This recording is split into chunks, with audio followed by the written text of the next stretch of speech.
And welcome back to the Spanglish Show with your host, Nelson Martinez. I'm sure some of you remember me as your, the anchor for many years at Channel 7 here in Albuquerque.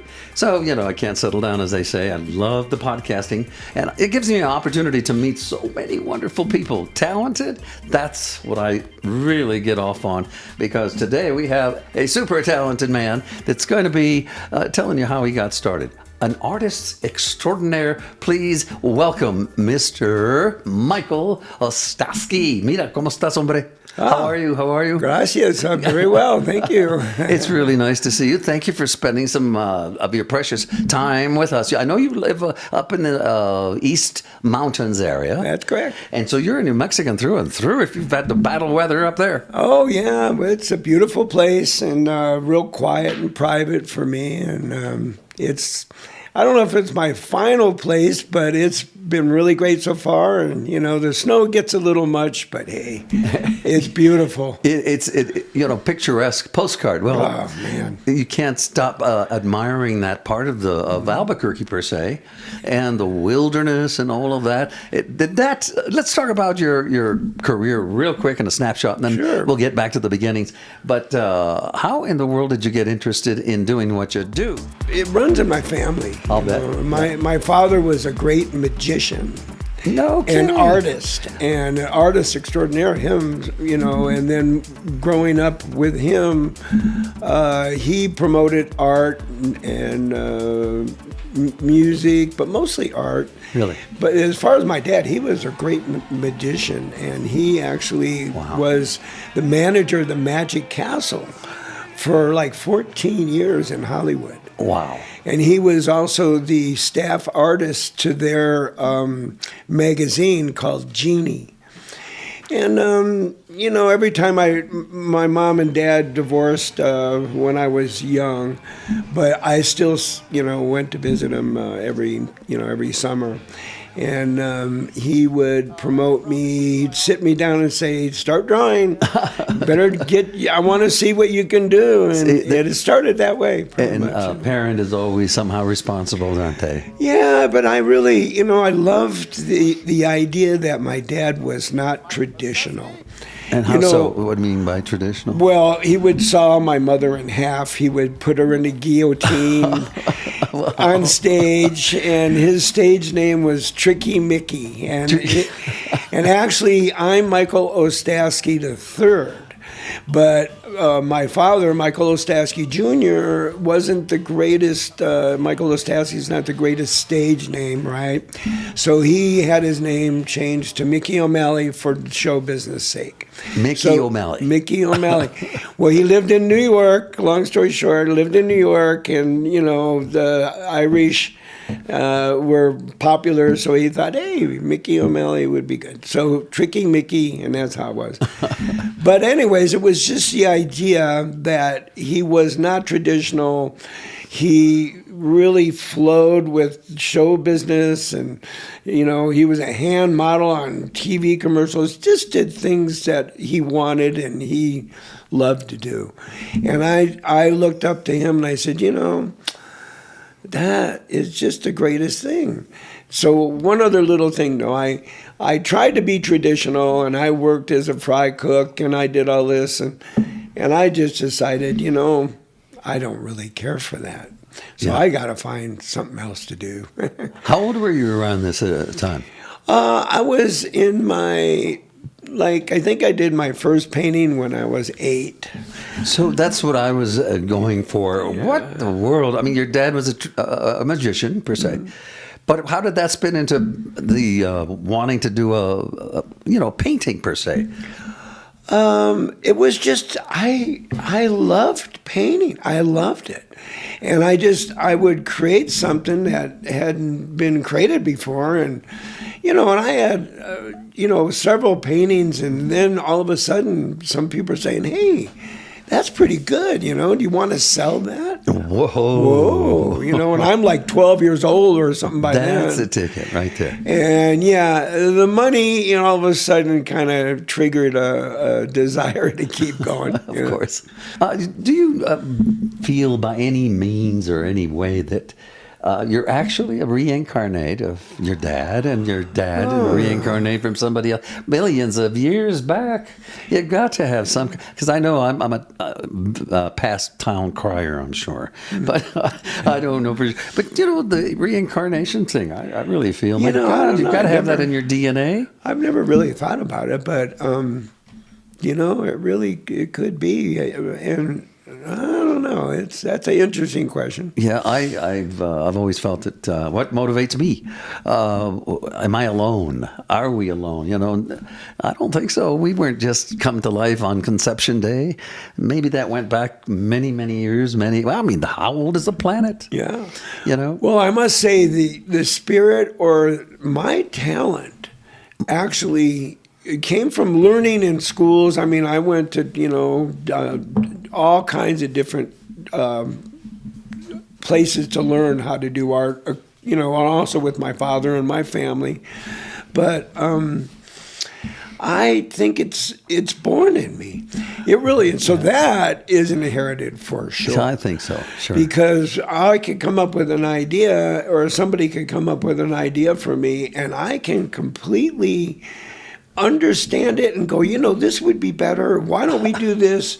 You know, it's almost like a producer or like, you know, your show. You know what is best that's going to work in your world. Sure. Kind of what happens with me. So something's driving you. Something drives us. Oh, it's a spirit. It's a spirit. There's no question. You know, the thing is that you are an artist extraordinaire, as you've been called many times. You have been all over the place, one way or another, through the air and these television rays, and millions of people, basically, wouldn't you say, have taken in your wonderment. Ladies and gentlemen, please welcome to the stage Michael Ostaski. Ladies and gentlemen, Mr. Michael Ostaski.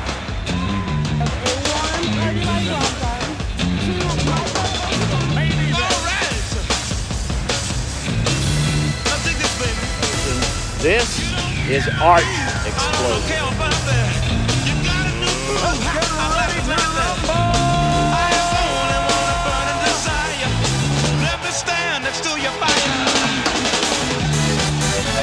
Y'all ready for this?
I've been really fortunate that way. It started out slow, of course, you know. I mean, it started out in California, and I really was not wanting to be traditional, so I ended up building a house on a truck. So I'm like one of the first tiny home, not first, but I mean one of the original, I would think, tiny home person. So I actually built a house on a truck. I lived in it for 18 years, up and down the California coast, Oregon, Washington. And I traveled up and down the coast, selling my art, playing my guitar, and just living day by day. I was on a $20 shoestring for a long time. And but that gave me the spirit of, of freedom, I think, of more freedom. Absolutely. And I would go to art shows, and, I had a group of people.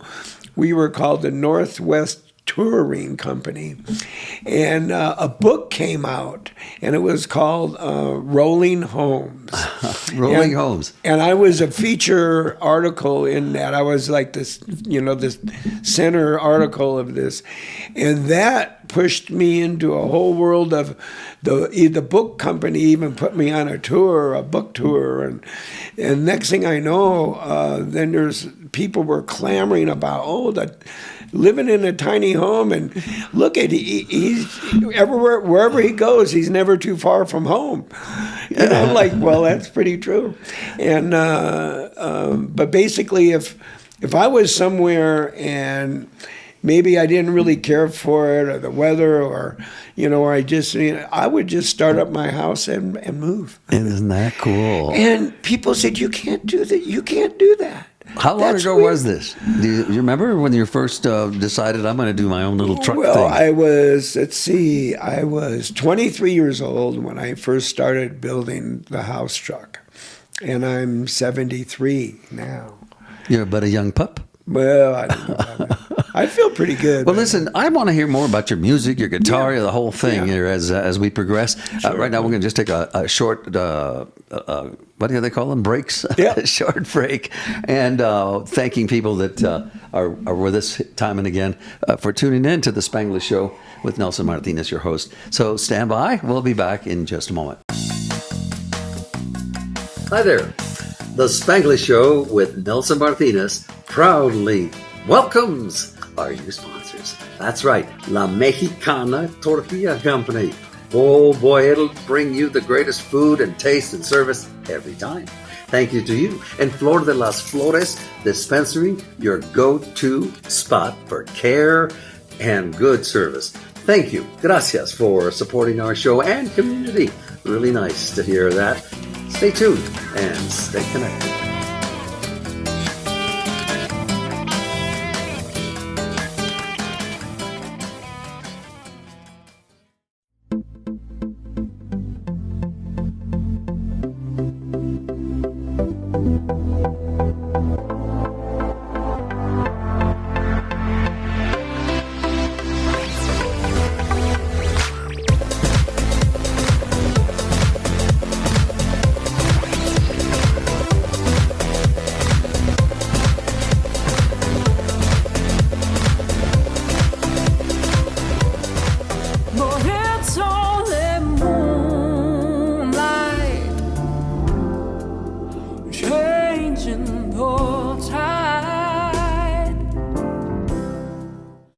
Anyway, welcome back to the Spanglish Show. I'm Nelson Martinez, your former news anchor here in Albuquerque.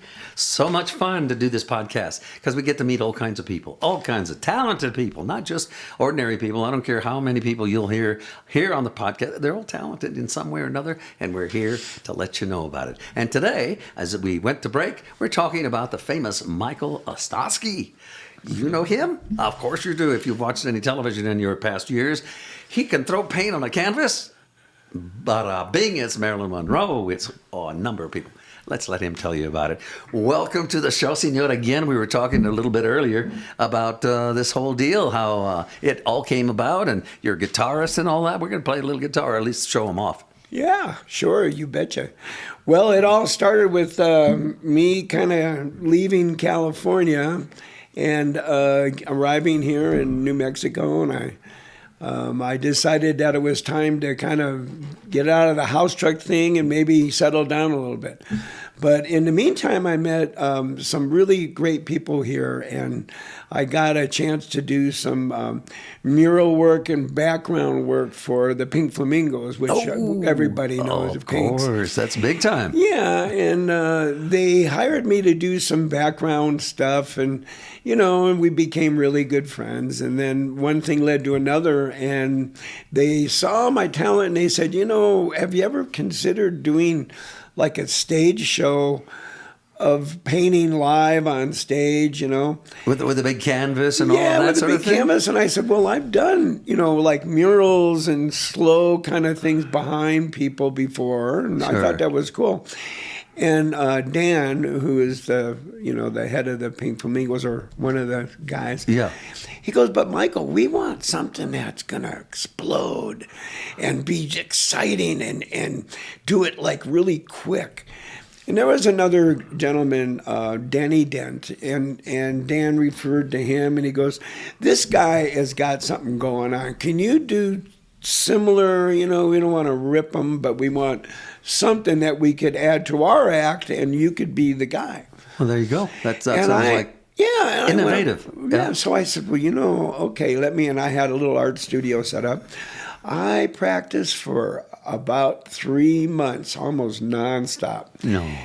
And I hit it. And I was able to create a portrait using a black surface that was 5 feet by 6 feet, huge, on paper, in 6 minutes. Oh. Throwing paint and getting really abstract, and I was really getting into it because it's dramatic, you know, this is cool. Explosion, as a guy was suggesting. And so the act was called Art Explosion. Wow. And we went, and I did that act for 12 years. And they became pretty much, it started that I'd be part of their act. But then it became popular enough to where Dan said, hey, this is your own show now. You are Art Explosion, and we'll just be your producers and your agency.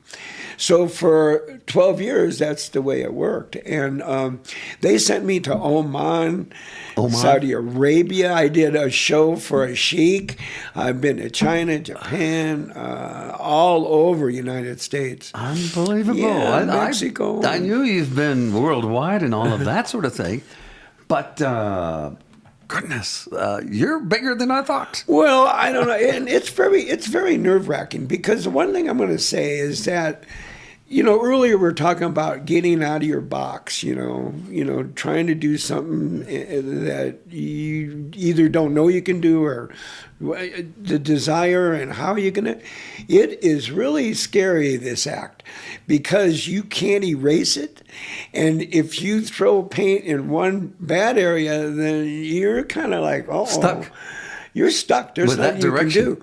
So it's nerve-wracking, and every time I would go on stage, I literally, my stomach, every single time. I'm not, you know, after 12 years, you think I'd get used to it? No. I know. It's Yeah. just intense. Intense. But, you know, that's what makes it so exciting, not only for the audience, but for me.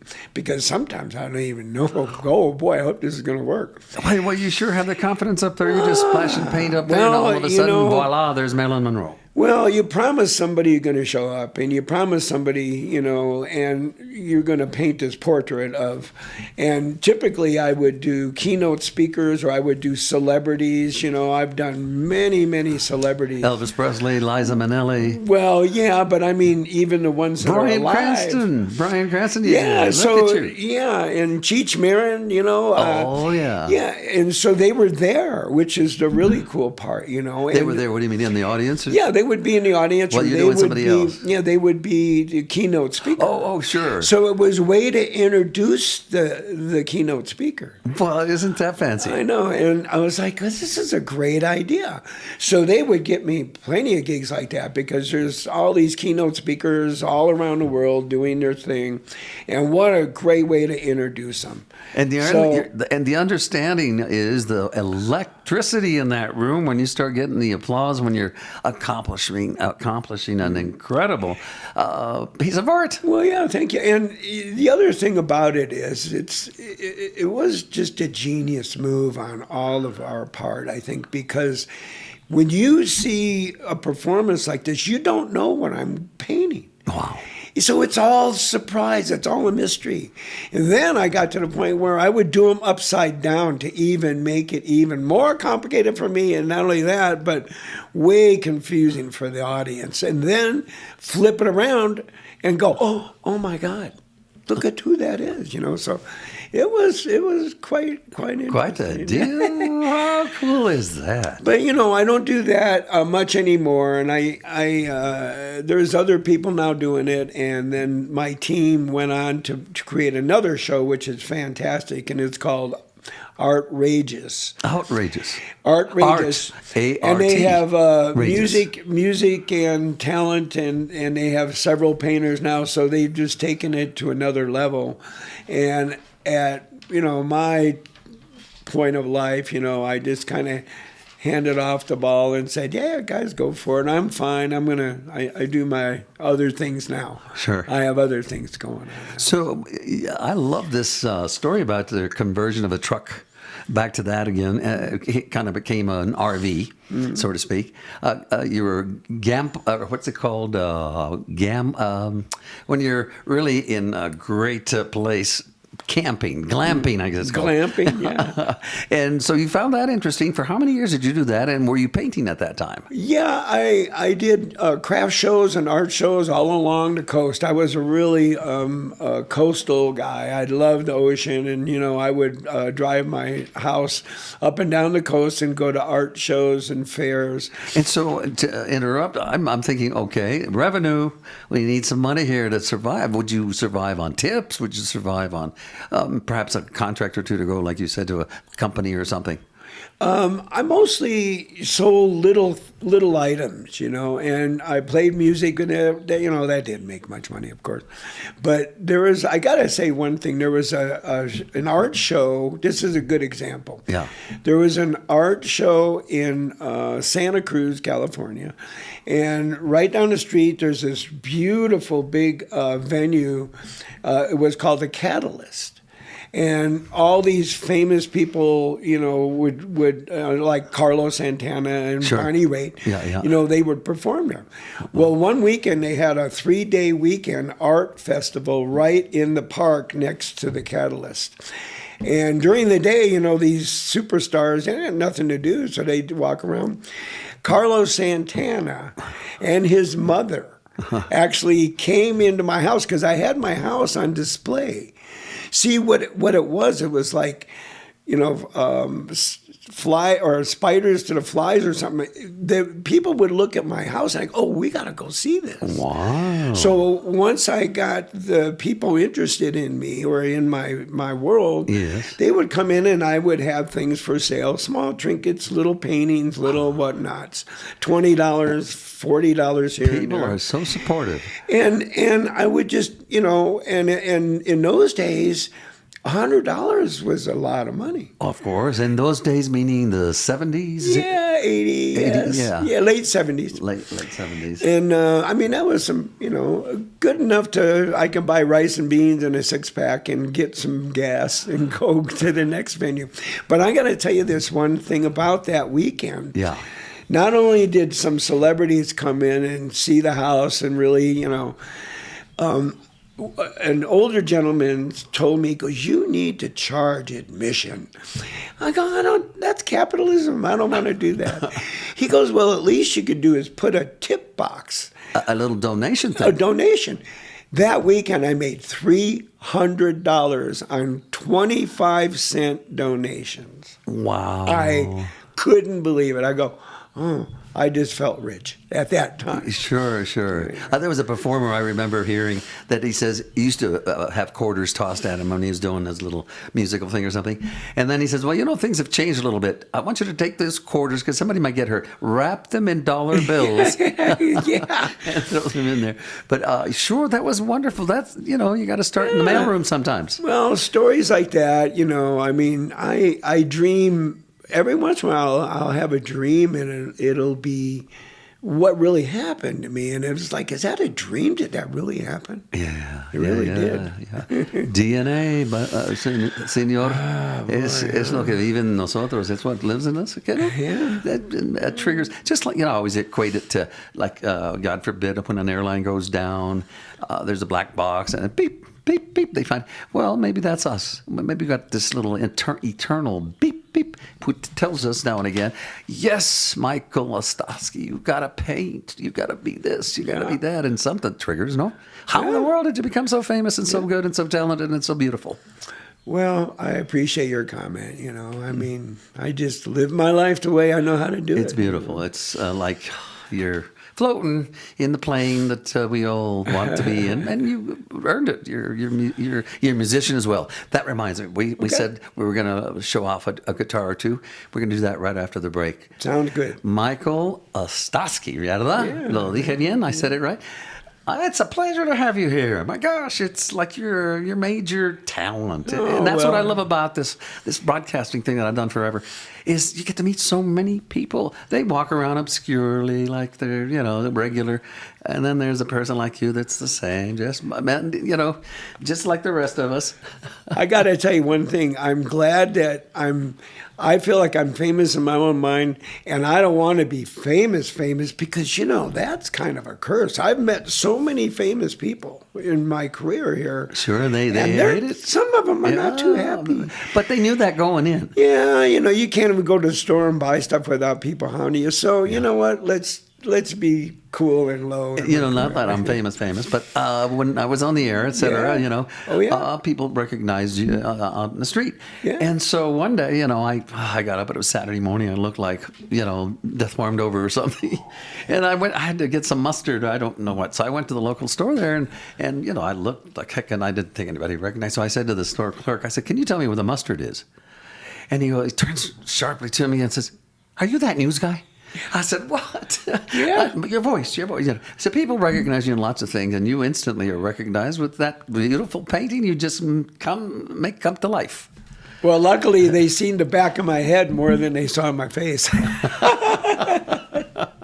Well, yeah, true, but the magic that you produce is awesome. Let's talk about that guitar when we come back. A quick message from our wonderful sponsors. Sounds great. We'll be right back. Hi there. The Spanglish Show with Nelson Martinez proudly welcomes our new sponsors. That's right, La Mexicana Tortilla Company. Oh boy, it'll bring you the greatest food and taste and service every time. Thank you to you and Flor de las Flores Dispensary, your go-to spot for care and good service. Thank you. Gracias for supporting our show and community. Really nice to hear that. Stay tuned and stay connected.